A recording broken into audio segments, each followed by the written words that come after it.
So today we're going to be making embroidery patches, and so I've got my 4x4 hoop, I've got some water soluble stabilizer, I've also got a scrap of fabric, and both of these we want to be big enough to fit within the hoop. And then I've got some different color threads. So to set up the hoop, I'm going to go ahead and layer, I like doing this, the stabilizer on the bottom, and then I like to do the fabric on top. Okay, so go like this, and then I'll go ahead and press this in. And then I like to go ahead and tighten it, and like pull the fabric out so that it is tight like a drum. Like you can kind of want it to be tight, but not like stretching the fabric too crazy. So this is a woven, which does help. Okay, so once I got it as tight as I like it, that feels good, I'll go ahead and tighten the hoop.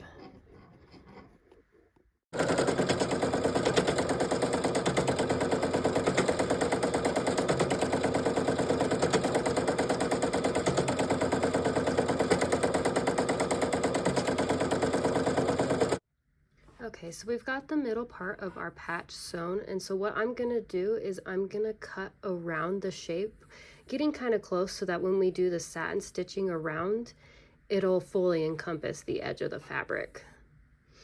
Now to get started, I like to use a seam ripper because I want to make sure that I am not cutting the water soluble stabilizer. I just want to trim the fabric a little bit. So I like to get a couple stitches started just so I can get my scissors in there and then finish cutting around.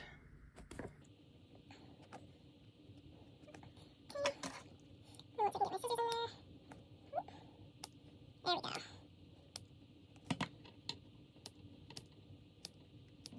And then I'll go back and take my bigger scissors and cut a little bit further around it, just because I don't want the satin stitch to resew the fabrics together. I want it to just encompass the patch. I do know they make different kinds of scissors for this, but I can't find them, so.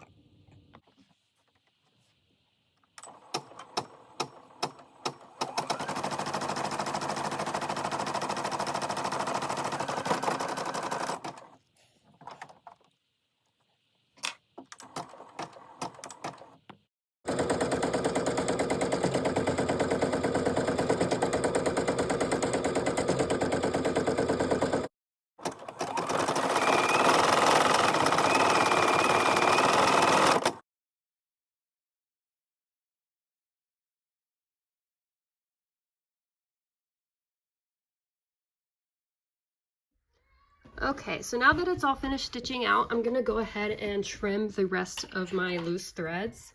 Now I trimmed as I went along just because I know some of them get across the path and I didn't want any of the strings stitched in. So depending on what design you use, you might want to do that. You don't necessarily have to though. Okay, so I can go ahead and also remove this from the hoop now since we are done stitching. Okay, so I can just set this off in my scrap pile, and then I'm gonna cut around a little bit of the interfacing just so it is, I don't have to remove that much. So I'll just do a rough cut around. It doesn't need to be too precise. There we go. Just a nice rough cut around. It's perfect. And then you can just go to your sink, or you can get a bowl. We'll get some warm water. Warm does make it dissolve a bit faster. And I like to just kind of wet the edges and peel them off as they start getting dissolved, and then I'll just rub it to make sure I've got a clean edge. Okay, so I'll go ahead and dip a side in, get it a little damp, and then once it starts to get damp, it just kind of, you can pull it away. You could also just dunk the whole thing and wait for it to dissolve, but I prefer doing just the edges, because when it kind of curls up when you're doing this. And it gets kind of sticky.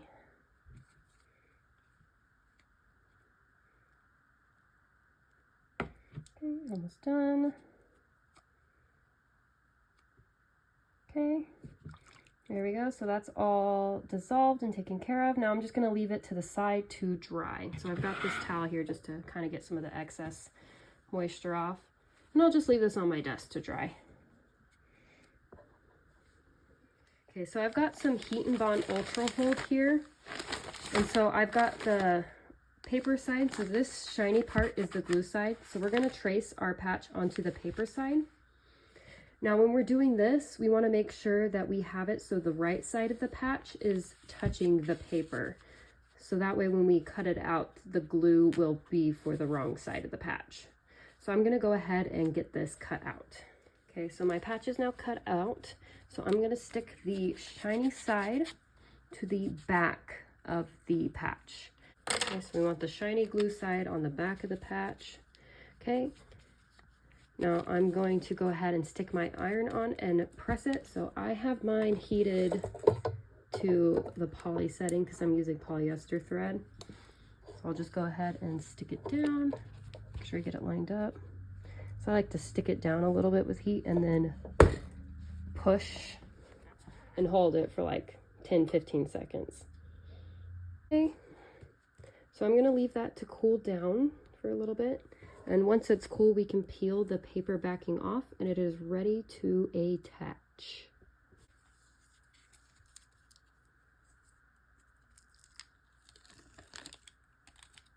Okay, and then I can go ahead and trim up that extra glue because it looks like I did overshoot my patch by a bit, but that's not a big deal. Okay, here we have our finished patch. The glue is attached so you can see it's kind of shiny, and here is our finished patch.